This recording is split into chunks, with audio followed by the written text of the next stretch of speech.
नमस्कार दोस्तों। मैं पंकज देवड़ा समर्पण एजुकेशन हब जैतारण में आप सभी का स्वागत करता हूं। एक बार फिर मैं हाजिर हूं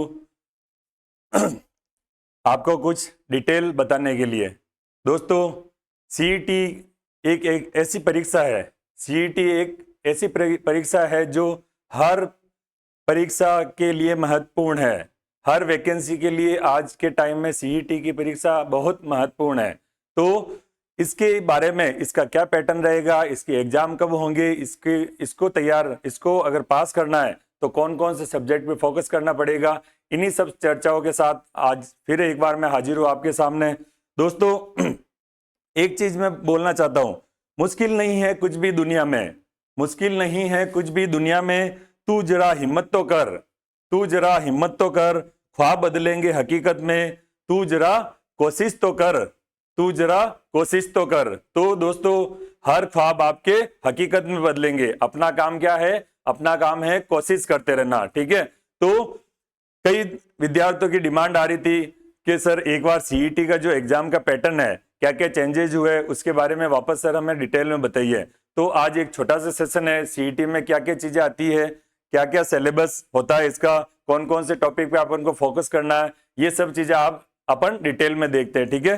तो दोस्तों, जैसा कि आपको थंबनेल में दिख रहा है, सीईटी 2026, नेक्स्ट सीईटी का एग्जाम वापस कब होगा? 2026, मतलब अगले साल में इसका एग्जाम होगा, ठीक है।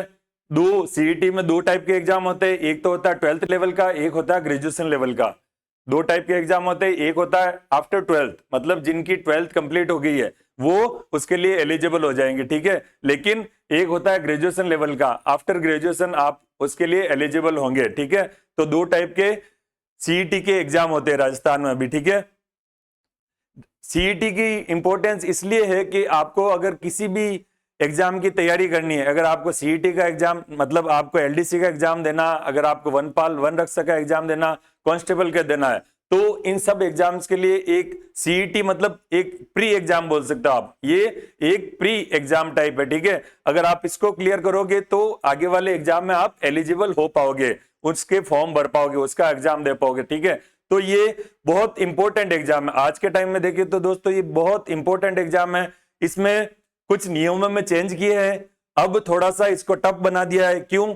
पिछली बार जो सीईटी हुआ था, जो पिछली साल सीईटी हुआ था, इसमें कुछ विसंगतियां रह गई थी।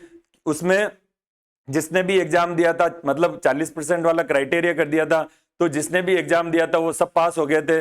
मतलब जिस जिस काम के लिए, जिस ऑब्जेक्टिव के लिए सीईटी का मतलब आयोजन किया जाता है, तो वो जो वो ऑब्जेक्टिव था वो पूरा नहीं हो पाया था। और जितनी भीड़ सीईटी में मतलब शामिल हुई थी, वही वापस दूसरे एग्जामों में शामिल हो रही थी, ठीक है। तो जो एक भीड़ की छटनी करने का जो काम था, जो ऑब्जेक्टिव था, वो फुलफिल नहीं हो पाया। इसलिए वापस अब की बार सरकार ने, जो बोर्ड है, ठीक है, वो वापस सीईटी में कुछ चेंजेस किए ताकि जो क्रीम स्टूडेंट है, जो टॉप स्टूडेंट है, वो उनको मिल सके, ठीक है। तो कुछ चेंजेस किए, उनके बारे में अपन बात करेंगे। इसका पैटर्न क्या रहेगा, सिलेबस क्या होगा, इन सब चीजों के अपन शॉर्ट में बात करते हैं, ठीक है। तो आइए दोस्तों शुरू करते हैं।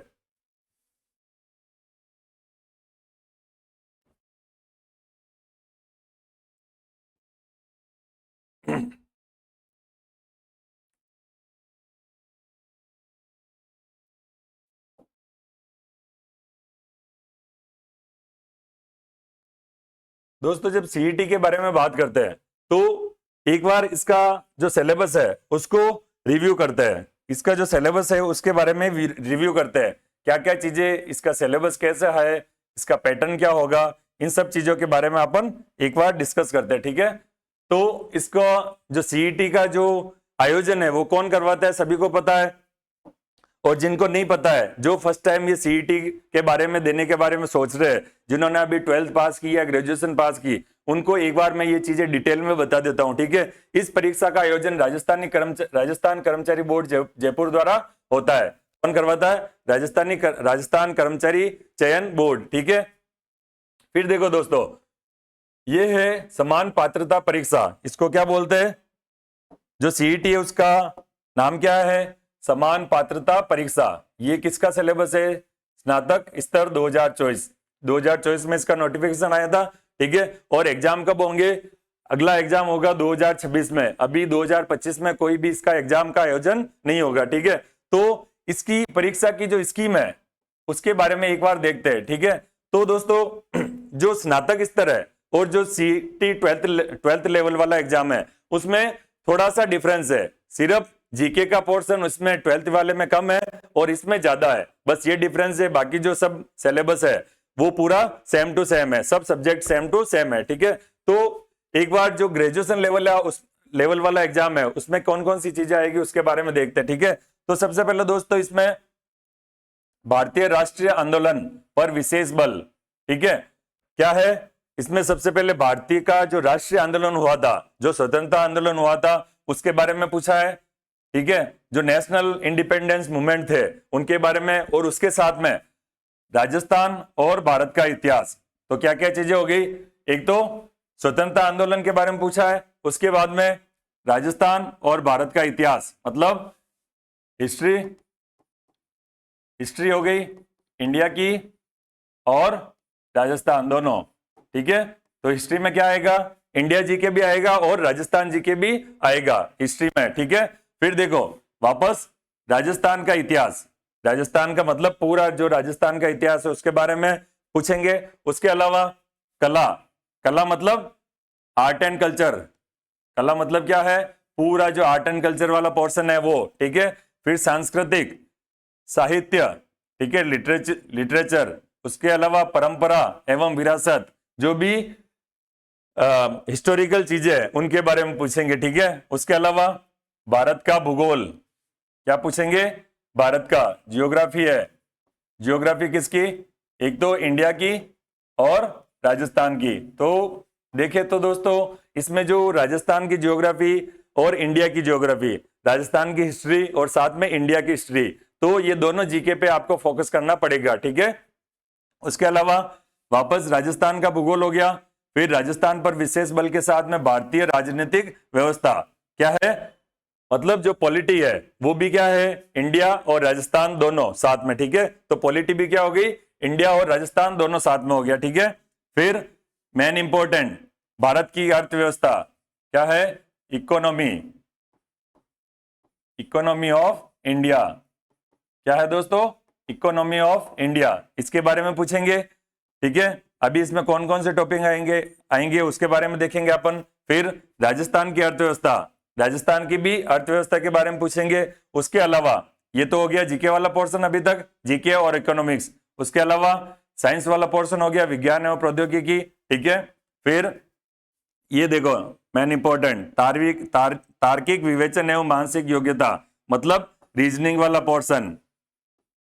वाला पोर्शन भी इसमें पूछा जाता है। उसके अलावा सामान्य हिंदी, सामान्य अंग्रेजी, कंप्यूटर और करंट अफेयर, समसामयिक की घटना मतलब करंट अफेयर, ठीक है। तो ये एक स्नातक स्तर का एक बेसिक पैटर्न है, क्या है, एक पैटर्न है, ठीक है। इसके अलावा कुछ चीजें चेंजेज हुई है। देखो ये 2024 में जब इसका नोटिफिकेशन आया था तो उसमें ये चीज बताई गई थी, किसी प्रश्न के गलत उत्तर के लिए नकारात्मक अंकन नहीं किया जाएगा, ठीक है। जब नोटिफिकेशन आया था तो क्या था, नेगेटिव मार्किंग नहीं होगी, लेकिन कुछ चीजों में इसमें चेंजेज हुआ है, वो चीजें अपन देखते हैं एक बार, ठीक है। क्या क्या चीजें चेंज हुई है, पहले क्या क्या चीजें थी, अब क्या चीजें हुई है, ठीक है। तो दोस्तों जब ये सीईटी का जो पहले का एग्जाम होते थे उसमें जो एलिजिबिलिटी थी, ठीक है, एलिजिबल कौन कौन होते थे,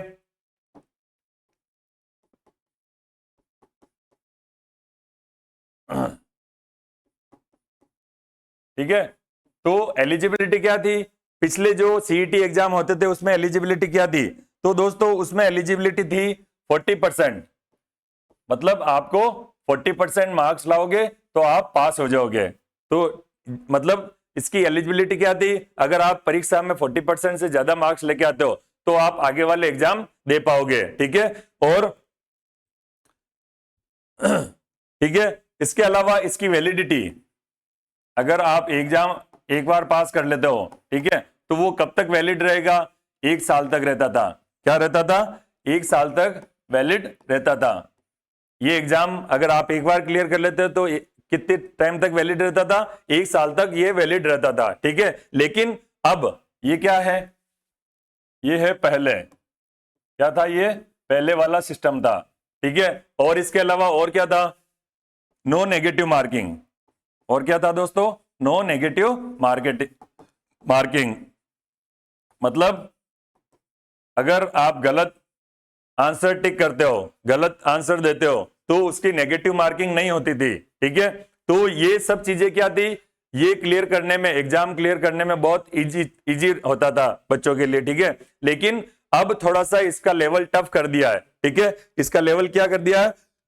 इसका लेवल थोड़ा सा टफ कर दिया है। अब क्या है देखो, अब ये तो मैंने चीजें बताई, पहले क्या होता था वो चीजें, अब क्या हो गया, ठीक है। तो जो 40% का क्राइटेरिया था वो अब 60% कर दिया दोस्तों। ये चीज ध्यान रखना, जो 40% का एग्जाम पास करने का जो 40% का जो क्राइटेरिया था वो अब क्या कर दिया है? वो अब 60% कर दिया है। इसके अलावा और क्या कर दिया? जो वैलिडिटी 1 साल की थी, 1 साल से बढ़ा के इसकी वैलिडिटी 3 साल कर दी है। देखो दोस्तों, एक बार अगर एग्जाम क्लियर करोगे तो कितने टाइम काम आएगा? आपके 3 साल तक काम आएगा। 3 साल तक आप इनके कोई भी एग्जाम को दे सकते हो, मतलब जो भी वैकेंसी के एग्जाम आएंगे उनको आप दे सकते हो, उनके लिए एलिजिबल होंगे, ठीक है। तो एक बार मेहनत करनी है अच्छे से और 3 साल तक उसका फायदा उठा सकते हो, ठीक है। तो ये चीज आपको ध्यान रखनी है। इसके अलावा और क्या चेंज किया? अब की बार नेगेटिव मार्किंग, क्या किया है दोस्तों? नेगेटिव मार्किंग वाला जो सिस्टम है उसको वापस फॉलो करेंगे। क्या करेंगे? अब की बार वापस 60% वाला क्राइटेरिया कर दिया है, उसके अलावा वैलिडिटी 3 साल कर दी है। और नेगेटिव मार्किंग इंपॉर्टेंट, जिस चीज का डर होता है विद्यार्थियों में, सबसे ज्यादा डर किसका रहता है? नेगेटिव मार्किंग का रहता है। तो वो चीज अब फॉलो होगी, ठीक है। तो अब की बार जो एग्जाम है वो इजी नहीं होने वाला है, बहुत ध्यान रखना पड़ेगा आपको। जो ई वाला गोला होता है उसको भी ढंग से बढ़ना पड़ेगा, ठीक है। तभी आप इसके मतलब इसके लिए एलिजिबल हो पाओगे या इसको पास कर पाओगे, ठीक है। तो छोटी छोटी चीजों का ध्यान रखना है। कई बच्चे हैं जो ई वाला ऑप्शन, दोस्तों आपको अगर एग्जाम पास करना है तो आप ओएमआर सीट लेके आइए घर पे, प्रैक्टिस सेट कीजिए, खूब सारे प्रैक्टिस सेट दीजिए। जिस टाइप से एग्जाम होता है उस टाइप से आपको घर पे ओएमआर सीट भरना भी सीखना पड़ेगा। उस टाइम पीरियड में जितना टाइम होता है, इसमें 3 घंटे देंगे, ठीक है। 3 घंटे में 150 क्वेश्चन। इसमें क्या होगा दोस्तों? टाइम क्या होगा? 3 आवर्स होगा और क्वेश्चन कितने होंगे? 150 क्वेश्चंस होंगे, ठीक है। तो 3 घंटे में 150 प्रश्न भी करने भी है, मतलब मैथ्स और इंग्लिश टाइप के क्वेश्चन होते हैं उनको सॉल्व भी करना है। फिर ओएमआर में पूरा 150 गोले भी बढ़ने हैं, ठीक है। तो कई बार ये जो टाइम है वो गलत हो, मतलब कम पड़ सकता है। तो इन चीजों का, छोटी छोटी चीजों का आपको ध्यान रखना है। एक बार ओएमआर की जो सीट होती है उसको घर पे लेके आइए, प्रैक्टिस सेट दीजिए। बार बार मैं बोलता हूं, ऑनलाइन प्रैक्टिस के भरोसे मत रहिए। आपको क्या करना है? आपको 3 घंटे का टाइमर लगाना है और बार बार ऑफलाइन टेस्ट होते हैं उनको देना है। आप मार्केट से कोई भी बुक लेके आ जाइए, किसी भी इंस्टीट्यूट या ऑथर की, और उसको बार बार आपको क्या करना है? ओएमआर भरना सीखना है। ये ओएमआर भरने की कला अपने आप में अलग है। अगर आप इसको नहीं सीखोगे तो बार बार गलतियां होगी और जो ई वाला ऑप्शन है उसको आप नहीं भरोगे, ठीक है। तो ये चीजें आपको ध्यान रखनी है। अब देखते हैं अपन इसका जो एग्जाम पैटर्न होगा उसके बारे में, ठीक है। तो दोस्तों जब बात करते हैं अपन एग्जाम पैटर्न, जो एग्जाम का पैटर्न है वो कैसा होगा, एक बार उसके बारे में अपन थोड़ा सा देख लेते हैं, ठीक है। किस सब्जेक्ट में कितने क्वेश्चन आएंगे, वेटेज कितना रहेगा, इसके बारे में अपन चर्चा करते हैं, ठीक है। तो देखो दोस्तों, जो राजस्थान का सीईटी ग्रेजुएशन लेवल का एग्जाम होगा, कौन सा एग्जाम होगा? सीईटी ग्रेजुएशन लेवल वाला एग्जाम होगा, ठीक है। तो उसमें क्या है? The Rajasthan CET exam 2025 for graduation level consist of multiple subject with the varying weightage, ठीक है। मतलब अलग अलग टाइप के सब्जेक्ट होंगे और उनका वेटेज भी अलग अलग होगा, ठीक है। तो देखो ये क्या है? एग्जाम का पैटर्न है। ये क्या है दोस्तों? एग्जाम का पैटर्न है, मतलब किस टाइप के प्रश्न पूछेंगे, कितने प्रश्न पूछेंगे, किस सब्जेक्ट का कितना वेटेज होगा, उसके बारे में अपन एक बार चर्चा करते हैं। तो सबसे पहले दोस्तों general science, history, polity and geography of India, फिर general knowledge and current affairs. जो ये जीके वाला पोर्शन है, जीके वाला जो पोर्शन है उसका वेटेज कितना रहेगा? 25% वेटेज रहेगा। कितना रहेगा? 25%, मतलब 100 में से 25% वेटेज किसका रहेगा? जो जनरल साइंस, एक तो क्या हो गई? जनरल साइंस हो गई, फिर राजस्थान और इंडिया की हिस्ट्री हो गई, पॉलिटी हो गई, ज्योग्राफी हो गई, ठीक है। उसके अलावा नहीं, ये सिर्फ है 25% है इंडिया का। 25% किसका है? ये इंडिया जीके का है। किसका है दोस्तों? इंडिया जीके का, जिसमें एक तो जनरल साइंस आ गई, history, polity, geography of India, फिर general knowledge and current affairs. क्या है? करंट अफेयर्स ऑफ इंडिया, ठीक है। ये है 25%, मतलब टोटल जो 150 प्रश्न आएंगे उसमें से 38 क्वेश्चन, 38 प्रश्न किसके आएंगे दोस्तों? इसका इंडिया जीके का आएगा, ठीक है। क्लियर? ये इसमें एक तो जनरल साइंस ऐड है, एक करंट अफेयर है और इंडिया जीके ऐड है, ठीक है। आगे चलते हैं। अब देखो main important, geography, history, art and culture and polity of Rajasthan, मतलब जो राजस्थान जीके है। क्या है? राजस्थान जीके। देखो इस वाले पोर्शन में क्या था? एक तो साइंस भी ऐड थी, फिर इंडिया जीके ऐड था, उसके अलावा क्या था? Current affairs. तो तीनों मिला के 25% वेटेज था, लेकिन सिर्फ राजस्थान जीके का कितना परसेंट? 25%, मतलब 20%, 20% इसका वेटेज है। और राजस्थान जीके का अगर पोर्शन देखे तो 30 प्रश्न इसके आएंगे, ठीक है। और इसके टोटल मार्क्स कितने होते हैं दोस्तों? एक प्रश्न 2 नंबर का होता है। एक प्रश्न कितने नंबर का होता है? 2 नंबर का होता है। तो इसके मार्क्स कितने आएंगे? 76, 30 नंबर, मतलब 60 नंबर के क्या आएंगे? राजस्थान जीके के प्रश्न आएंगे, ठीक है। चलो आगे चलते हैं। फिर लैंग्वेज वाला portion, general English and Hindi. जो इंग्लिश और हिंदी वाला पोर्शन है उसका कम वेटेज है, 15% वेटेज है। और प्रश्न कितने आएंगे? टोटल 22 प्रश्न आएंगे 44 नंबर के। कितने प्रश्न आएंगे? 22 प्रश्न टोटल पूछेंगे हिंदी और इंग्लिश वाले पोर्शन में से, ठीक है। अब चलते हैं आगे। Mental ability, reasoning and basic numerical efficiency. अगला पोर्शन क्या है? एक तो मैथ्स। ये कौन सा पोर्शन है? इसमें एक आएगा मैथ, एक आएगा रीजनिंग। क्या आएगा? मैथ्स एंड रीजनिंग वाला पोर्शन, ठीक है। तो जो मैथ्स और रीजनिंग वाला, जो कैलकुलेशन वाला पोर्शन है, उसमें टोटल कितना वेटेज है इसका? 30%। इसका वेटेज कितना है दोस्तों? 30%, ठीक है। और प्रश्न कितना आएंगे इसमें? दोनों मिला के 45 प्रश्न आएंगे। कितना आएंगे? दोनों मिला के 45 प्रश्न आएंगे, ठीक है। और नंबर कितने होंगे इसमें? 90 मार्क्स का होगा, ठीक है। नंबर कितने होंगे? 90 मार्क्स, ठीक है। अगला है दोस्तों बेसिक कंप्यूटर। अगला सब्जेक्ट क्या है अपना? Basic computer. बेसिक कंप्यूटर का वेटेज कितना है? 10%। कितना है? 10%, मतलब 150 का 10%, मतलब टोटल 15 प्रश्न इसके आएंगे। कितना आएंगे? 15 प्रश्न आएंगे कंप्यूटर के, ठीक है, जो होंगे 30 नंबर के। तो ऐसे कुल मिलाकर अगर अपन देखें तो टोटल 150 क्वेश्चन आएंगे। टोटल कितने क्वेश्चन आएंगे? 150 क्वेश्चन आएंगे। और मार्क्स कितने होंगे? 30, मतलब 300 नंबर का होगा और 150 प्रश्न होंगे, ठीक है। इसको एक बार आप स्क्रीनशॉट ले लीजिए।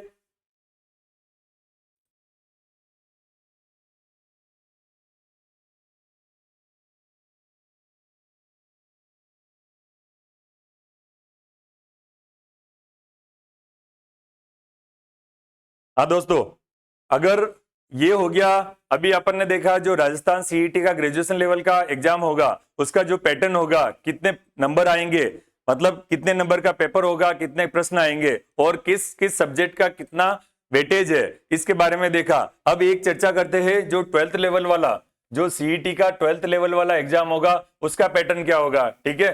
तो उसका थोड़ा सा इजी पैटर्न रहता है। जो 12th लेवल वाला एग्जाम होता है उसका पैटर्न थोड़ा सा इजी रहेगा, ठीक है। तो इसमें क्या क्या चीजें होगी? इसमें फर्स्ट सब्जेक्ट होता है जनरल साइंस। क्या होगा? जनरल साइंस, सिर्फ जनरल साइंस, ठीक है। उसका वेटेज क्या रहता है? 25%। सिर्फ जनरल साइंस का वेटेज रहेगा 25% और प्रश्न पूछेंगे 38, ठीक है। फिर geography, history, culture and polity of Rajasthan, इसमें सीधा किसका है? राजस्थान जीके वाला पोर्शन है। क्या है दोस्तों? राजस्थान जीके वाला पोर्शन। इसका कितना वेटेज है? 20%। इसका मतलब क्या हुआ?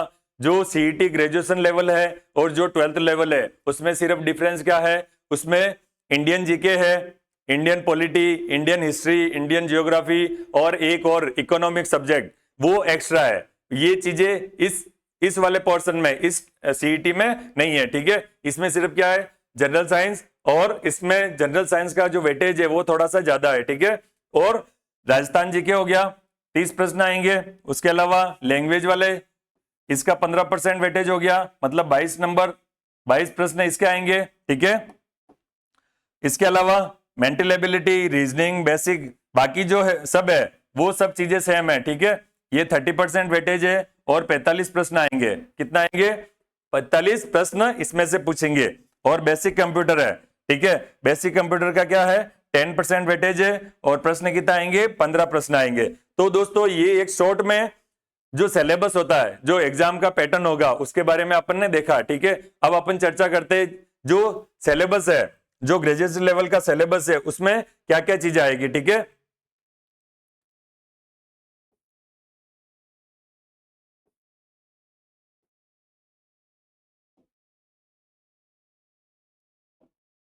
अब जो ग्रेजुएशन लेवल का सिलेबस है उसमें एक एक चीज डिटेल में अपन देखते हैं कि कौन से सब्जेक्ट में कौन कौन से टॉपिक आएंगे, कौन कौन से टॉपिक में अपन को ध्यान देना है। ठीक है, वो चीज एक बार अपन शॉर्ट में देखते हैं। ठीक है, तो दोस्तों सबसे पहले अपन ने जैसा कि आपने देखा था कि सबसे पहला टॉपिक क्या है? History of Rajasthan and India with special focus of Indian national movements. सबसे पहला टॉपिक अभी मैंने बताया था, उसमें क्या था? India GK. सबसे पहला क्या था?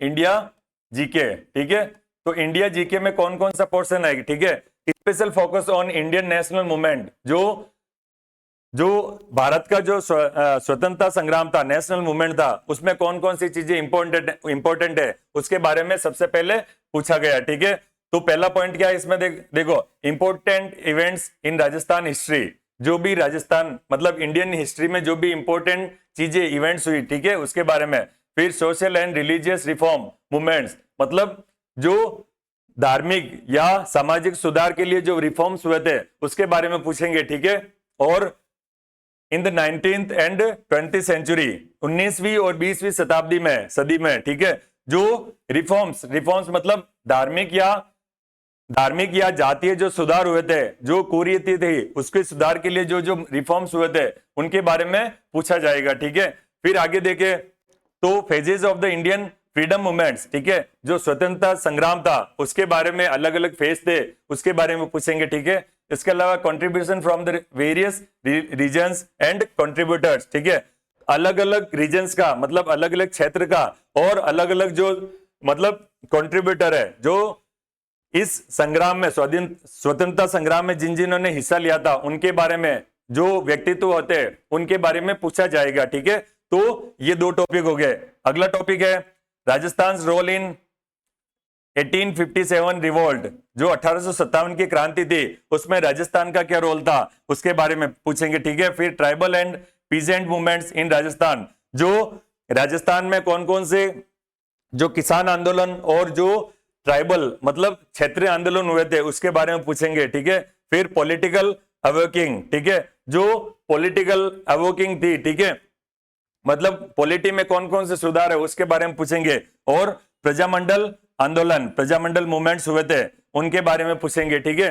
तो ये जो छोटे छोटे पॉइंट है इन सब चीजों का आपको ध्यान रखना पड़ेगा, इनमें से आपको एक बार पढ़ना पड़ेगा तभी आप एग्जाम क्लियर कर पाओगे। क्या पता कौन से टॉपिक से अच्छे प्रश्न पूछे, ठीक है, लेवल के प्रश्न पूछे, तो इनको आपको सबको पढ़ना पड़ेगा। ठीक है, क्यों? अब की बार मेन इंपॉर्टेंट है नेगेटिव मार्किंग पे ध्यान रखना है आपको। अगर आपको पक्का आता है प्रश्न तो ही अटेंड करना है, और आपको ये एलिजिबल होने के लिए, क्लियर करने के लिए भी 60% का क्राइटेरिया फिक्स कर दिया है। क्या है? बार बार मैं बता रहा हूं, 60%।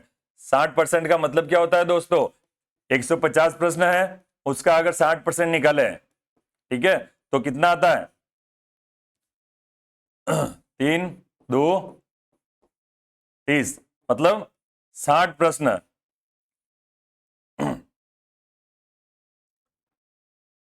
ठीक है, नहीं 90 प्रश्न। 60% का मतलब क्या हो गया, 90 प्रश्न आपके सही होने चाहिए। 60% का मतलब क्या हो गया, 150 में से 90 प्रश्न सही होने चाहिए, कट कटा के नेगेटिव मार्किंग माइनस करके, तो आपका सीईटी क्लियर होगा। इस चीज का ध्यान रखना बार बार, ठीक है। आपको 150 में से कितने, 90 प्रश्न सही करने पड़ेंगे। 90 प्रश्न कट कटा के आपके सही होंगे तो आपका सिलेक्शन सीईटी के लिए होगा, ठीक है। इसका ध्यान रखना आप, ठीक है। चलो आगे देखते हैं। अगला है पोस्ट इंडिपेंडेंस नेशन बिल्डिंग, ठीक है। स्वतंत्रता प्राप्ति के बाद में क्या क्या चीजें हुई थी, ठीक है। नेशनल इंटीग्रेशन, ठीक है, जो मतलब अलग अलग राज्यों को, अलग अलग क्षेत्रों को मिला के जो अपने देश की जो सीमा का निर्धारण हुआ था, पाकिस्तान का अलग कैसे हुआ, वो सभी चीजें आपको ध्यान रखना पड़ेगी, ठीक है। फिर स्टेट रीऑर्गेनाइजेशन, मतलब स्टेट रीऑर्गेनाइजेशन का मतलब क्या होता है, जो राज्यों का एकीकरण हुआ था, राज्यों का एक हुए थे, ठीक है। अपना एक टॉपिक है राजस्थान जीके में, राजस्थान का एकीकरण। तो अलग अलग राज्यों के जो एकीकरण हुए थे, इंडिया में कौन कौन से राज्य मिले थे, किन्होंने नाटक किया था, वो सभी चीजें पूछी जाएगी, ठीक है। चलो आगे देखते हैं। आगे है institutional development during the Nehru era, जो नेहरू की जो टाइम चल रहा था, नेहरू का एरा चल रहा था, उस समय कौन कौन से डेवलपमेंट हुए थे उसके बारे में पूछेंगे, ठीक है। और advancement in the science and the technology, technology और साइंस में कौन कौन सी चीजें, कौन कौन से नवाचार हो रहे हैं उनके बारे में पूछेंगे, ठीक है। तो ये अपना जो फर्स्ट जो सब्जेक्ट है इंडिया जीके वाला और जनरल साइंस, ठीक है, उसके बारे में ये चीजें है, ठीक है। आगे अगला सब्जेक्ट देखते हैं, अगले सब्जेक्ट में कौन कौन सी चीजें पूछेंगे, ठीक है, उसके बारे में एक बार शॉर्ट रिव्यू लेते हैं, ठीक है। आगे है ज्योग्राफी ऑफ इंडिया, ठीक है। अब देखो ज्योग्राफी ऑफ इंडिया में कौन कौन सी चीजें पूछेंगे, एक बार जल्दी से देख लेते हैं। तो देखो दोस्तों, ज्योग्राफी ऑफ इंडिया में क्या है, फिजिकल फीचर्स, मतलब जो भौतिक विशेषता है, इंडिया की जो भौतिक विशेषता है, जिसमें क्या क्या है, माउंटेन्स हो गया, प्लेटलेट्स हो गया, मतलब पहाड़ हो गया, पठार हो गया, डेजर्ट कहाँ है, मैदान कहाँ है, उसके बारे में पूछेंगे। फिर क्लाइमेट एंड मानसून सिस्टम, मतलब जो मानसून है उसके बारे में पूछेंगे, ठीक है, कैसा रहता है, किधर से आता है, ठीक है, कहाँ ज्यादा वर्षा होती है, कहाँ कम वर्षा होती है, ये सभी चीजों के बारे में पूछा जाएगा। फिर मेजर जो रिवर्स है, महत्वपूर्ण नदियां है, ठीक है, डैम्स हो गया, डैम्स मतलब बांध हो गए, फिर झीलें हो गई और समुद्र, इन सब चीजों के बारे में पूछा जाएगा, ठीक है। फिर wild life flora and sanctuaries, जो वाइल्ड लाइफ सेंचुरी होती है, इंडिया में कौन कौन सी महत्वपूर्ण सेंचुरीज है उसके बारे में प्रश्न पूछा जाएगा, ठीक है। चलो आगे देखते हैं। आगे हो गया मेजर क्रॉप्स, मेजर क्रॉप्स मतलब जो फसलें होती है, महत्वपूर्ण जो फसलें होती है उसके बारे में, ठीक है। उसमें मतलब अनाज हो गया, राइस हो गया, शुगर कैन, टी, कॉफी, इनके बारे में पूछेंगे, मतलब गेहूं कहाँ पे ज्यादा होता है, राइस कहाँ पे होता है, चावल ज्यादा कहाँ पे होता है, कॉटन कहाँ पे होता है, शुगर कैन मतलब गन्ना कहाँ होता है, टी चाय और कॉफी ये कहाँ पे ज्यादा मात्रा में उत्पादन होता है इनका, इसके बारे में पूछा जाएगा, ठीक है। आगे चलते हैं। इंपोर्टेंट मिनरल्स है ना, खनिज के बारे में पूछा जाएगा, आयरन के बारे में, मैग्नीज, बॉक्साइट एंड मिका, ठीक है। इन चीजों के बारे में भी आपको पढ़ना पड़ेगा। जो खनिज है, ठीक है, ये क्या हो गया, खनिज, तो खनिज वाला पोर्शन, ठीक है, खनिज कहां कहां से निकलते हैं। फिर एनर्जी रिसोर्सेज, एनर्जी रिसोर्सेज मतलब conventional and non conventional major industries, ठीक है। इंपॉर्टेंट जो देखो, एक तो परंपरागत जो साधन होते हैं ऊर्जा के, उनके बारे में पूछेंगे, गैर परंपरागत स्रोत है ऊर्जा के, उनके बारे में आपको ध्यान रखना पड़ेगा, ठीक है, ये लेटेस्ट में ट्रेंड चल रहा है। फिर मेजर इंडस्ट्रीज, उद्योग कौन कौन सी इंपॉर्टेंट, ठीक है। फिर इंडस्ट्रियल रीजन्स, जो औद्योगिक जो क्षेत्र है उनके बारे में पूछेंगे, ठीक है, महत्वपूर्ण। फिर नेशनल हाईवे कौन कौन से, मोड ऑफ ट्रांसपोर्टेशन मतलब जो यातायात के महत्वपूर्ण साधन कौन कौन से उसके बारे में। एंड ट्रेड, ट्रेड मतलब व्यापार, ट्रेड मतलब क्या हो गया दोस्तों, व्यापार।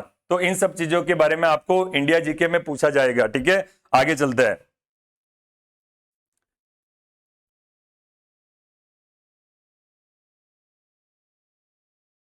इसका स्क्रीनशॉट लेते रहिए जल्दी जल्दी। देखो आगे चलते हैं तो अगला पोर्शन आता है अपना राजस्थान जीके का। अगला पोर्शन किसका आता है दोस्तों? राजस्थान जीके का आता है, जिसमें क्या है? History of Rajasthan, art and culture, literature and traditional and heritage of Rajasthan. क्या है? Heritage of Rajasthan. ठीक है, तो ये पोर्शन क्या हो गया? राजस्थान जीके। ये पोर्शन क्या हो गया दोस्तों? राजस्थान जीके। ठीक है, आगे चलते हैं। इसमें क्या क्या चीजें आएगी? Ancient civilisation. ठीक है, मतलब जो सभ्यताएं हुई थी, जो पुरानी जो सभ्यताएं थी, ठीक है, उसके बारे में। राजस्थान में कौन कौन सी महत्वपूर्ण सभ्यताएं थी? एक है कालीबंगा, ठीक है, आहर, गणेश्वर सभ्यता, बालातल एंड बेराट सभ्यता। तो जो भी महत्वपूर्ण सभ्यताएं थी उसकी खोज किसने की, कब इसका उत्खनन हुआ था, किसने खोज की थी, ठीक है, इसकी, और इसमें क्या क्या चीजें मिली थी, इन सब चीजों के बारे में आपको पता होना चाहिए। ठीक है, ये बेसिक चीजें है, हर एग्जाम में बार बार पूछा जाता है। ठीक है, एक प्रश्न इसका पक्का पूछा जाता है। अगला अगर देखें तो important historical events of Rajasthan. क्या है? जो भी हिस्टोरिकल इवेंट्स थे, राजस्थान के हिस्टोरिकल इवेंट्स के बारे में पूछा है। ठीक है, फिर मेजर डायनेस्टीज मतलब राजवंश, क्या है? महत्वपूर्ण राजवंश के बारे में। फिर एडमिनिस्ट्रेटिव एंड रेवेन्यू सिस्टम, ठीक है, जो कर व्यवस्था थी, जो राज व्यवस्था थी उसके बारे में, और सोशियो कल्चरल एस्पेक्ट्स। ठीक है, और जो भी दूसरे एस्पेक्ट्स है सोशियो और कल्चरल एस्पेक्ट उसके बारे में। ठीक है, अगला देखें तो मेजर आर्किटेक्चरल स्टाइल्स। ठीक है, मतलब जो आर्किटेक्चर है राजस्थान के, जो इंपोर्टेंट आर्किटेक्चर है, ठीक है, जिसमें क्या क्या चीजें आएगी? एक तो फोर्ट्स, किले हो गया, मॉन्यूमेंट्स हो गया, पेंटिंग हो गया, और अलग अलग कलाएं, क्राफ्ट्स हो गया। तो इनके बारे में आपको नॉलेज होनी चाहिए। ठीक है, अगला देखें तो prominent literacy work of Rajasthan, ठीक है, और रीजनल डायलेक्ट्स। ठीक है, तो ये क्या होगी? जो राजस्थान की जो लिटरेसी है, मतलब लिटरेसी मतलब जो भी पुराने जो ग्रंथ है उसके बारे में पूछा जाएगा। फिर अगला हो गया fairs, festivals, folk musics and folk dance. ठीक है, कौन कौन से मेले होते हैं, कौन कौन से त्योहार होते हैं, जो मतलब म्यूजिक है, जो म्यूजिक है राजस्थान का उसके बारे में, और जो नृत्य है, नृत्य कला है उसके बारे में पूछा जाएगा। फिर Rajasthani culture, traditions and heritage, जो राजस्थान का कल्चर है वो कैसा है, ट्रेडिशंस क्या क्या है, और हेरिटेज क्या क्या है। ठीक है, अगला है रिलीजियस मूवमेंट्स। ठीक है, रिलीजियस मूवमेंट्स मतलब जो धार्मिक आंदोलन हुए थे उसके बारे में। फिर कौन कौन से संत हुए हैं, ठीक है, और फोक डाइजेस्ट ऑफ जो भी संत हुए हैं अलग अलग, और देवताएं हुए हैं उनके बारे में पूछा जाएगा। ठीक है, देवी देवताओं के बारे में, क्या है? देवी देवताओं के बारे में। ठीक है, ये सभी आपको पता है, राजस्थान जी के बारे में आप सब अवेयर हो। अगला है इंपोर्टेंट हिस्टोरिकल साइट्स। क्या है? Important historical sites and prominent personality of Rajasthan. ठीक है, तो हिस्टोरिकल साइट कौन कौन सी है, मतलब जगह कौन कौन सी है, और इंपोर्टेंट राजस्थान में व्यक्तित्व कौन कौन से है, क्या क्या है? राजस्थान के इंपोर्टेंट व्यक्तित्व कौन कौन से हैं जिन्होंने स्वतंत्रता आंदोलन में, जिन्होंने एकीकरण में अपना महत्वपूर्ण योगदान निभाया था। ठीक है, फिर यूनिफिकेशन ऑफ राजस्थान। ठीक है, तो ये सभी चीजें आपको इसमें राजस्थान जीके में इस पोर्शन में आपको ध्यान रखनी पड़ेगी। ठीक है, अगला अगर देखें, अगला पार्ट जो सीईटी का जो अगला सिलेबस का जो अगला पोर्शन है उसके बारे में अपन देखें तो वो कौन कौन सी चीजें देखते हैं। ठीक है, अगला वाला पोर्शन है पॉलिटी। अगला वाला पोर्शन किसका है? पॉलिटी का है। ठीक है, तो इसमें है Indian polity system and special focus on Rajasthan, मतलब इंडियन पॉलिटी सिस्टम के बारे में पूछेंगे, और साथ में क्या क्या होगा? Special focus on Rajasthan. ठीक है, तो इसमें क्या क्या चीजें देखो, nature of the Indian constitution, क्या है?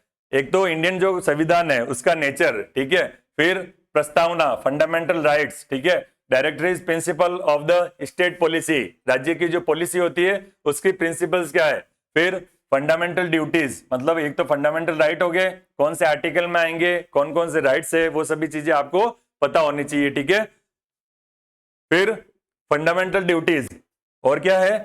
बेसिक जो कर्तव्य है, जो अधिकार है वो हो गया, फिर फेडरल स्ट्रक्चर हो गया, कॉन्स्टिट्यूशनल अमेंडमेंट, मतलब कौन कौन से अमेंडमेंट हुए थे। ठीक है, जो संविधान के जो संशोधन है वो कौन कौन से होते हैं, इंपोर्टेंट। ठीक है, फिर इमरजेंसी प्रोविजंस, इमरजेंसी कब कब लगती है, कौन से अनुच्छेद के द्वारा लगती है, फिर पब्लिक इंटरेस्ट लेजिस्लेशन, ठीक है, ये टॉपिक हो गया इंपॉर्टेंट। अगला है constitution assembly, features of the Indian constitution, ठीक है, कौन कौन सी संविधान सभाएं होती है, ठीक है, विधानसभा हो गया, राज्यसभा हो गया, लोकसभा हो गया, उसके बारे में पूछेंगे।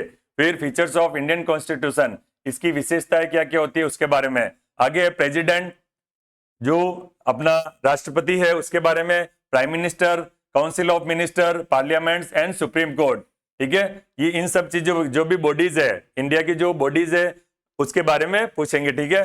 फिर federal and state executive, election commission, ठीक है, इनके बारे में जो संस्था है, कंट्रोलर एंड ऑडिटर जनरल, इसको क्या बोलते हैं, कैग, इसको क्या बोलेंगे, कैग, कैग के बारे में, ठीक है। फिर चीफ इंफॉर्मेशन कमिश्नर, ठीक है, जो सूचना आयुक्त होते हैं उसके बारे में। फिर लोकपाल हो गया, नेशनल ह्यूमन राइट्स कमीशन, ठीक है, मानवाधिकार आयोग हो गया, लोकल सेल्फ गवर्नेंस, ठीक है, स्वशासित जो संस्थाएं होती है उसके बारे में, जिसमें नगर पालिका, नगर निगम, ठीक है, और इंपॉर्टेंट पंचायती राज, ठीक है, इन सब चीजों के बारे में आपको पॉलिटी में पूछा जाएगा। अगला है Rajasthan, Rajasthan political and administrative system, ठीक है, पॉलिटिकल और एडमिनिस्ट्रेटिव सिस्टम हो गया। फिर राज्यपाल हो गया, राज्यपाल हो गया, फिर चीफ मिनिस्टर हो गया, स्टेट असेंबली हो गया, विधानसभा हो गया, फिर राजस्थान का हाईकोर्ट हो गया, Rajasthan RPSC, Rajasthan public service commission, ठीक है, इसके बारे में। फिर डायरेक्ट एडमिनिस्ट्रेशन हो गया, और स्टेट ह्यूमन राइट कमीशन, ठीक है, और लोकायुक्त हो गया, स्टेट इलेक्शन कमीशन हो गया, और स्टेट इंफॉर्मेशन कमीशन, सूचना आयुक्त हो गया, इलेक्शन कमीशन हो गया। इन सब चीजों के बारे में आपको पॉलिटी में ये चीजें आपको ध्यान रखनी है, ये चीजें पढ़नी पड़ेगी, ठीक है। आगे चलते हैं।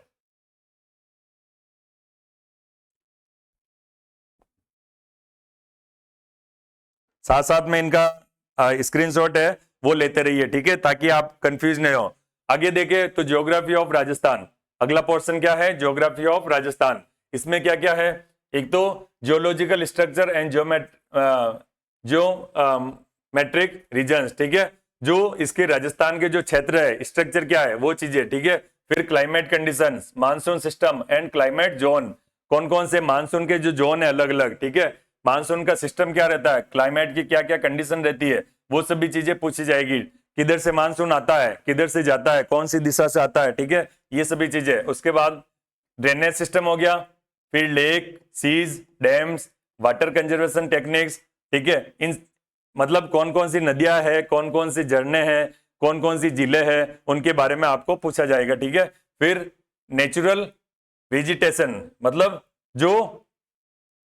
फसलें कौन कौन सी होती है उसके बारे में। फिर wild life, fauna and sanctuaries, जो सेंचुरीज है और मतलब वन बोलते ना वो चीजें, ठीक है। फिर मिट्टी के प्रकार, कौन कौन से क्षेत्र में कौन कौन सी मिट्टियां पाई जाती है, ठीक है, और उसको हिंदी में क्या बोलते हैं, एरिड सॉइल्स कहाँ पे होती है, इनसेप्टिक सॉइल्स कहाँ पे होती है, वो सभी चीजें आपको इसमें पूछेंगे। फिर major rabi and kharif crop, ठीक है, जो रबी और खरीफ की जो फसलें होती है उसके बारे में, ठीक है। फिर पोल्यूशन के बारे में, मेजर ट्राइब्स मतलब जो जनजातियां कौन कौन सी होती है उसके बारे में। फिर metallic and non metallic minerals कौन कौन से होते हैं, खनिज कौन कौन से होते हैं उसके बारे में। फिर energy resources, convention and non conventional, ठीक है, मतलब जो परंपरागत और गैर परंपरागत जो स्रोत होते हैं ऊर्जा के, वो कौन कौन से होते हैं उसके बारे में पूछा जाएगा, ठीक है। अगला है टूरिस्ट प्लेस, टूरिस्ट प्लेस मतलब कौन कौन से टूरिस्ट प्लेस है जहां पे टूरिस्ट ज्यादा आते हैं, ठीक है। आगे ट्रांसपोर्ट सिस्टम, नेशनल हाईवे हो गया, रेल हो गया और एयरवेज, इन सब चीजों के बारे में आपको राजस्थान की ज्योग्राफी में पूछा जाएगा। आगे चलते हैं दोस्तों, साथ साथ में इसको समझते रहिए और कहीं पे नोट कर लीजिए या फिर इसको स्क्रीनशॉट लेते रहिए, ठीक है। आगे चलते हैं तो अब मेन इंपॉर्टेंट जो ग्रेजुएशन का मेन इंपॉर्टेंट टॉपिक है, जो ग्रेजुएशन लेवल का जो एग्जाम होगा, मेन इंपॉर्टेंट टॉपिक क्या है उसमें, इकोनॉमिक्स। क्या है दोस्तों, इकोनॉमी, ठीक है। इकोनॉमी को क्या बोलते हैं, अर्थव्यवस्था, इसको क्या बोलते हैं हिंदी में, अर्थव्यवस्था, ठीक है। अर्थव्यवस्था का मतलब क्या होता है, जो देश में मॉनिटरी सिस्टम है जिससे पैसों का आने का और जाने का हिसाब रहता है, उसको क्या बोलेंगे, इकोनॉमी बोलेंगे, ठीक है। अर्थव्यवस्था, अर्थ का मतलब क्या होता है, पैसा, जो पैसों का जो लेन देन होता है उसका मैनेजमेंट होता है देश के मतलब नेशनल लेवल पे, उसको क्या बोलेंगे, अर्थव्यवस्था बोलेंगे, ठीक है। तो उसमें कौन कौन सी चीजें होती है, एक तो बजट कैसे बनता है, बजट फॉर्मेशन, फिर बैंकिंग सिस्टम क्या है, ठीक है, पब्लिक फाइनेंस सिस्टम क्या है, आगे GST, goods and service tax, इन सब चीजों के बारे में आपको पता होना चाहिए। फिर national income, very very important, हर एग्जाम में पूछते हैं नेशनल इनकम क्या होता है, इसका कैलकुलेशन किस किस बेस पे होता है, ये सभी चीजें, ठीक है। एंड डेवलपमेंट बेसिक्स, ठीक है। और आगे ग्रोथ एंड डेवलपमेंट बेसिस, ठीक है। आगे very very important fiscal and monetary policy, जो पॉलिसी होती है वो दो टाइप की होती है। पॉलिसी कितने टाइप की होती है, दो टाइप की होती है, एक तो होती है fiscal and monetary policy, fiscal and monetary policy, ठीक है। एक को बोलते हैं राजकोषीय नीति, एक को बोलते हैं मौद्रिक नीति। एक को क्या बोलते हैं, इसको बोलते हैं मॉनेटरी नीति, मतलब मौद्रिक नीति, और इसको बोलते हैं राजकोषीय नीति, ठीक है, राजकोषीय नीति। इसमें क्या होता है, इसमें जो आरबीआई के जो भी काम होते हैं, repo rate, reverse repo rate, ठीक है, वो सभी चीजें किससे कंट्रोल होती है, मॉनेटरी पॉलिसी होती है। लेकिन जो बजट बनता है वो किसके तहत बनता है, फिस्कल पॉलिसी के तहत बनता है, ठीक है। तो ये जो बेसिक चीजें वो आपको पता होनी चाहिए, ठीक है। फिर सब्सिडीज, मतलब अलग अलग तरह की जो सब्सिडी होती है उसके बारे में। फिर पब्लिक डिस्ट्रीब्यूशन सिस्टम, ठीक है, वो आपको पता होना चाहिए। फिर इंपॉर्टेंट ई कॉमर्स के बाद में आपको पता होना चाहिए। फिर की इकोनॉमिक सिस्टम, की इकोनॉमिक सेक्टर, ठीक है। इकोनॉमिक सेक्टर कौन कौन से होते हैं, इंपॉर्टेंट, एक होता है फर्स्ट एग्रीकल्चर, फिर इंडस्ट्री, सर्विस एंड ट्रेड, ठीक है, देयर करंट स्टेटस। जो इकोनॉमिक सेक्टर होते हैं मतलब आर्थिक जो क्षेत्र होते हैं इंपॉर्टेंट, वो कौन कौन से होते हैं, ठीक है, प्राथमिक क्षेत्र हो गया, द्वितीय क्षेत्र हो गया और तृतीय क्षेत्र हो गया, ठीक है। तो ये इन सभी चीजों के बारे में आपको पता होना चाहिए। और इनका जो करंट स्टेटस है, मतलब अभी कौन सी जो इंडस्ट्री है वो ग्रो कर रही है, टॉप पे कौन सी इंडस्ट्री है, वो सभी चीजें आपको पता होनी चाहिए। फिर इश्यूज कौन कौन से आते हैं, और उन इश्यूज को सोल्व करने के लिए सरकार द्वारा इंसेंटिव, मतलब इनिशिएटिव्स, अलग अलग जो इनिशिएटिव्स होते हैं वो क्या लेती है सरकार, उन सब चीजों के बारे में आपको पता होना चाहिए, ठीक है। फिर हरित क्रांति, ग्रीन रेवोल्यूशन, ठीक है, श्वेत क्रांति एंड ब्लू रिवोल्यूशन, इन सभी जो रिवोल्यूशन थे, क्रांतियां थी अलग अलग टाइप की, ठीक है। फिर 5 ईयर प्लान्स, क्या है अगला, 5 ईयर प्लान्स, जो पहले मतलब प्लानिंग कमीशन होता था, पहले क्या होता था दोस्तों, प्लानिंग कमीशन था, ठीक है। अब क्या हो गया, नीति आयोग हो गया। क्या आपको पता होगा, पहले जो प्लानिंग कमीशन होता था उसमें 5 ईयर प्लान बनते थे, क्या बनते थे, 5 ईयर प्लान बनते थे। लेकिन उसकी जगह अब जब मोदी सरकार बनी थी 2014 में, तो उसके बाद में 5 ईयर प्लान को बंद कर दिया है, और जो पहले 5 साल की जो योजनाएं बनती थी अब नीति आयोग बना दिया, और नीति आयोग के तहत क्या बना दिया, हर 1 साल में योजनाएं बनेगी, क्या बनेगी, हर 1 साल में योजनाएं बनेगी, उनका मूल्यांकन होगा। तो ये कुछ चेंज हो गए 2014 के बाद में, ठीक है। और प्लानिंग सिस्टम, फिर अगला है मेजर इकोनॉमिक प्रॉब्लम्स, जो इकोनॉमिक प्रॉब्लम्स होती है मेजर, वो क्या क्या चीजें है। फिर गवर्नमेंट के इनिशिएटिव्स क्या क्या है, गवर्नमेंट के क्या है इनिशिएटिव्स क्या क्या लेती है। इकोनॉमिक रिफॉर्म्स, मतलब आर्थिक जो सुधार होते हैं, है ना, आर्थिक, इसको क्या बोलते हैं, आर्थिक सुधार, कब टैक्स को कम करना है, कब टैक्स को बढ़ाना है, आर्थिक सुधार कौन कौन से थे, कब इकोनॉमिक क्राइसिस आई थी, कब उसको सुधार हुआ था, ठीक है, ये सभी चीजें आपको पता होनी चाहिए। फिर एंड लिबरलाइजेशन, ठीक है, ये सभी बेसिक टॉपिक हो गए। आगे चलते हैं, ये इकोनॉमिक्स हो गया, आगे चलते हैं अगला सब्जेक्ट।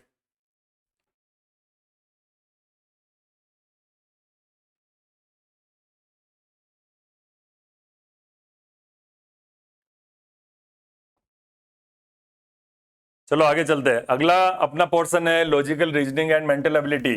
अगला पोर्शन क्या हो गया दोस्तों, logical reasoning and mental ability, जो बहुत अच्छा पोर्शन है, मतलब लगभग 30% के आसपास प्रश्न पूछेंगे, ठीक है।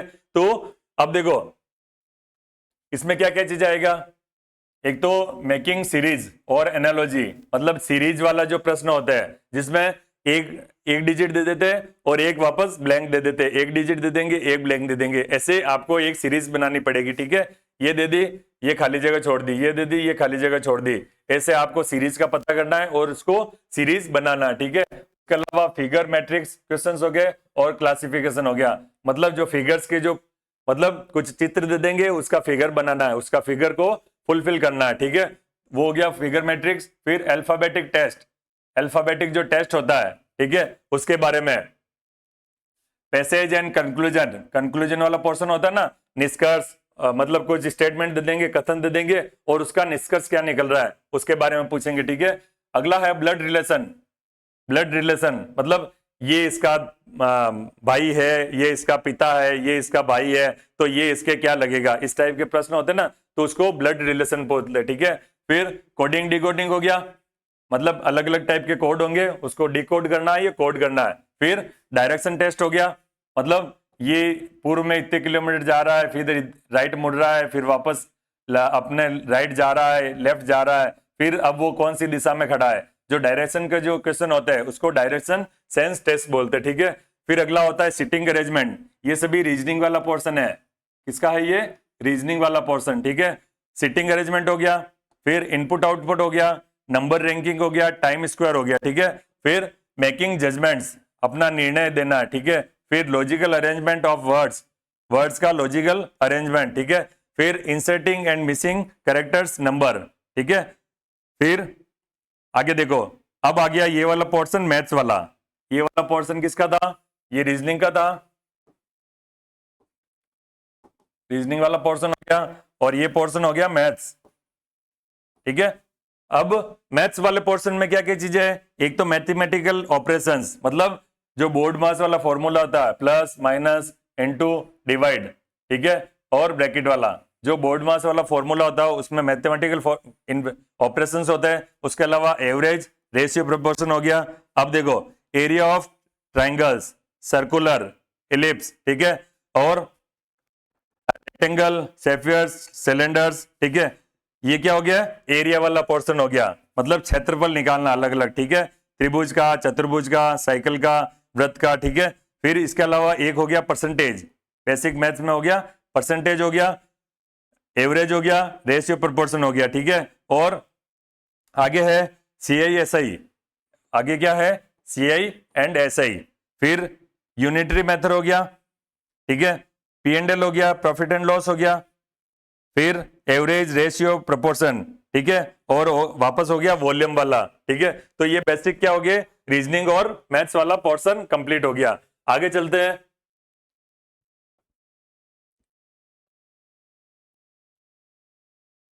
आगे अगला पोर्शन आता है दोस्तों कंप्यूटर और करंट अफेयर्स का, ठीक है। तो कंप्यूटर का भी एक छोटा सा पोर्शन है, 10% इसका वेटेज होता है। तो इसमें कौन कौन से टॉपिक है, ठीक है। तो सबसे पहले हो गया कंप्यूटर की विशेषताएं। क्या हो गया? कंप्यूटर की विशेषताएं, ठीक है। कंप्यूटर ऑर्गेनाइजेशन इंक्लूडिंग रैम, ठीक है। कंप्यूटर के जो ऑर्गेनाइजेशन है उसमें क्या क्या चीजें होती है? एक तो रैम रोम हो गया, फाइल सिस्टम हो गया, इनपुट डिवाइस हो गए, इनपुट आउटपुट डिवाइस हो गए, ठीक है। और कंप्यूटर के सॉफ्टवेयर, सॉफ्टवेयर कौन कौन से होते हैं?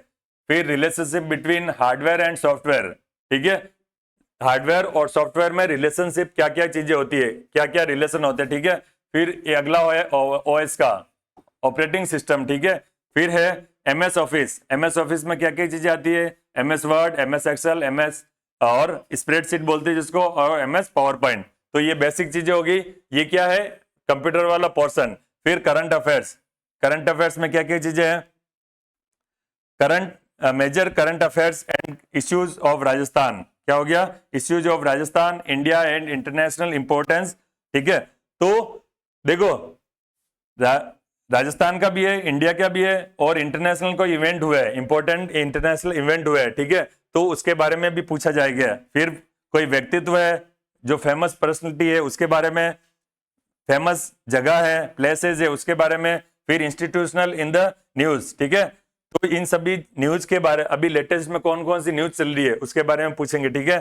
फिर खेल हो गया, स्पोर्ट्स एंड स्पोर्ट्स एक्टिविटीज, जो खेल है, खेल से रिलेटेड कोई भी एक्टिविटीज है उसके बारे में पूछा जाएगा। अगला पोर्शन है, जल्दी से इसका स्क्रीनशॉट ले लीजिए दोस्तों।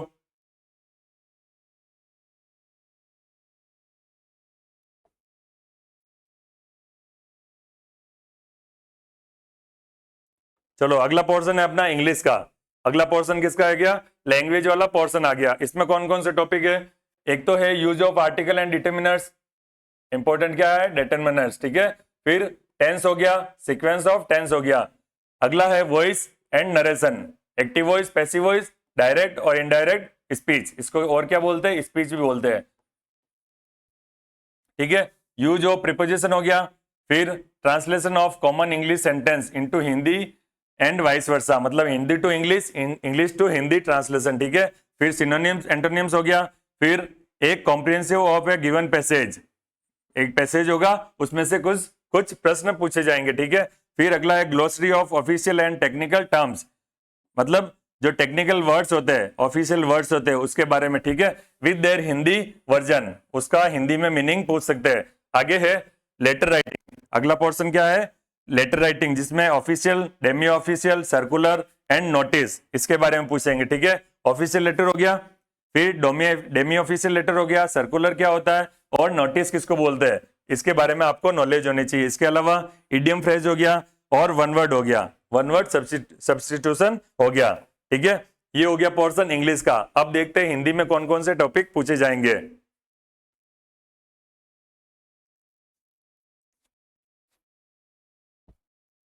अगला है हिंदी वाला पोर्शन। अगला किसका है? लैंग्वेज में हिंदी वाला पोर्शन, ठीक है। तो हिंदी में सबसे पहले है दोस्तों संधि। सबसे पहला टॉपिक क्या है? संधि और संधि विच्छेद, ठीक है। फिर संज्ञा, सर्वनाम, विशेषण, क्रिया, एडवर्ब मतलब विशेषण और ठीक है, तो एडजेक्टिव और एडवर्ब, ठीक है, विशेषण और विशेष्य हो गया। फिर पार्टिकल्स, ठीक है। फिर अगला है समास, उसके अलग अलग types, formation and separation of compound words, ठीक है, मतलब समास का समास विग्रह और समास, ये हो गया। संधि हो गया और समास हो गया। उसके अलावा जो अलग अलग पार्ट ऑफ स्पीच होते हैं, जो भेद होते हैं अलग अलग, किसके? वाक्य के अलग अलग भेद होते हैं, उसके बारे में। आगे है प्रीफिक्स, मतलब उपसर्ग हो गया, इसको क्या बोलेंगे? उपसर्ग, ठीक है। और सफिक्स मतलब प्रत्यय, प्रत्यय उपसर्ग हो गया। फिर एंटोनिम्स मतलब विलोम हो गया, ठीक है, और इसको पर्यायवाची बोलते हैं, सिनोनिम्स को, एंड होमोनिम्स, ठीक है। फिर होता है पंक्चुएशंस, मतलब विराम चिन्ह, विराम चिन्ह वाला हो गया। साउंड एंड इट्स क्लासिफिकेशन, अलग अलग जो ध्वनियां निकलती है, ठीक है। जब हिंदी अपन भाषा पढ़ते हैं तो अलग अलग प्रकार की ध्वनियां निकलती है, तो उन चीजों के बारे में आपको पता होना चाहिए, कौन सी ध्वनि किस पार्ट से निकल रही है। मुंह का जो अलग अलग पार्ट होते हैं, कोई ध्वनि जीभ से निकलती है, कोई कंठ से निकलती है, कंठव्य, तालव्य, वो अलग अलग जो साउंड निकलते हैं उसके बारे में आपको पूछा जाएगा, ठीक है। जैसे स है, वो कैसा वर्ड है, कैसा कैरेक्टर है, मतलब मूर्धन्य है, तालव्य है, इसके बारे में, ठीक है। अगला है टर्मिनोलॉजी, ठीक है, तो equivalent words for technical terms from English, जो टेक्निकल टर्म्स होते हैं वो पूछे जाएंगे। अगला है वर्ड करेक्शन, मतलब करेक्शन ऑफ इनकरेक्ट वर्ड्स, जो गलत वर्ड्स होंगे उनको आपको करेक्शन करना पड़ेगा। उसके अलावा सेंटेंस करेक्शन, मतलब एरर स्पॉटिंग बोलते हैं इसको, ठीक है। क्या बोलते हैं? Error spotting. इसमें से आपको क्या ढूंढना है? गलतियां ढूंढनी है और उसको सही करनी है, ठीक है, गलतियां ढूंढनी है और उसको सही करनी है, तो उसको बोलते हैं sentence correction and word correction, ठीक है। आगे चले तो इडियम फ्रेज वापस हो गया, मतलब लोकोक्तियां और कहावतें, ठीक है। फिर Hindi as an official language, constitutional status, ठीक है, हिंदी क्या है? ऑफिशियल लैंग्वेज है, उसके बारे में आपको पढ़ना है, ठीक है। फिर पत्र कैसे लिखते हैं और पत्रों के अलग अलग प्रकार कौन कौन से होते हैं, जैसे with special reference of office letter, ठीक है। सबसे पहले इंपॉर्टेंस किस पे देना है आपको? ऑफिशियल लेटर होते हैं उस पे इंपॉर्टेंस देना है। तो दोस्तों ऐसे इस प्रकार से जो सीईटी में इंपॉर्टेंट टॉपिक है, कौन कौन से सब्जेक्ट आएंगे, उसका पैटर्न क्या रहेगा, किन किन चीजों का ध्यान रखना है, ठीक है, उन सब चीजों के बारे में अपन ने डिस्कस किया है, ठीक है। उन सभी चीजों के बारे में अपन को डिस्कस किया है। तो अब आपको रणनीति बनानी है। अब आपको क्या करना है? अब आपको वापस एक देखो, इसका जो एग्जाम होगा सीईटी का, नेक्स्ट एग्जाम होगा लगभग फरवरी के आसपास, फरवरी 2026 के आसपास इसका एग्जाम होगा। क्या होगा? फरवरी 2026 में जो सीईटी का नेक्स्ट एग्जाम होगा। तो अभी अपने पास अभी क्या चल रहा है? सितंबर, सितंबर लगभग कंप्लीट हो गया। अक्टूबर, नवंबर क्या है? नेक्स्ट है अपना अक्टूबर, नवंबर, दिसंबर, जनवरी। ठीक है, तो लगभग अपने पास में 4 महीनों का टाइम है। अपने पास में कितने महीनों का टाइम है? लगभग 4 महीनों का टाइम है। तो अपनी जो तैयारी है, जो देखो दोस्तों, बार बार मैं बोलता हूं, इसका जो सिलेबस है वो बहुत बड़ा है। ठीक है, लोग बोलते हैं ये आरएस फर्स्ट ग्रेड के बराबर इसका सिलेबस दिया है। ठीक है, क्यों? इसमें पॉलिटी भी दे दी, इकोनॉमिक्स भी दे दी, इंडिया जीके दे दी, ठीक है, करंट अफेयर दे दिए, जो बेसिक जो सब्जेक्ट है रीजनिंग दे दी, मैथ्स दे दिया। तो अगर इन सब चीजों को आपको अच्छे से तैयारी करनी है तो आपको क्या करना पड़ेगा? इसकी अच्छे से पहले थ्योरी पढ़नी पड़ेगी, फिर अलग अलग इसकी प्रैक्टिस करनी पड़ेगी। तो इसके लिए आपको एक पर्याप्त समय चाहिए, और मेरे हिसाब से 5-6 महीने का जो समय है, जो ये 4-5 महीनों का जो समय है वो लगभग पर्याप्त है। ठीक है, इसमें अपनी जो तैयारी है उसको आप अलग लेवल पर ले जा सकते हो। अगर आप कंटिन्यू पढ़ाई करते हो, ध्यान देके पढ़ाई करते हो, तो उम्मीद करता हूं जो मेरे द्वारा सिलेबस का जो विश्लेषण किया गया था वो आपको अच्छा लगा होगा। और अब जो सीईटी हो गया, 4th ग्रेड का जो एग्जाम हो गया हाईकोर्ट वाला, इसकी बेसिक जो सिमिलर क्लास है, ठीक है, वो कंटिन्यू हमारे यूट्यूब चैनल पे अवेलेबल करा दी जाएगी। आप ध्यान से उनको समझिए, शॉर्ट ट्रिक से उनको जानिए और निरंतर अपनी तैयारी करते रहिए। ठीक है, धन्यवाद दोस्तों।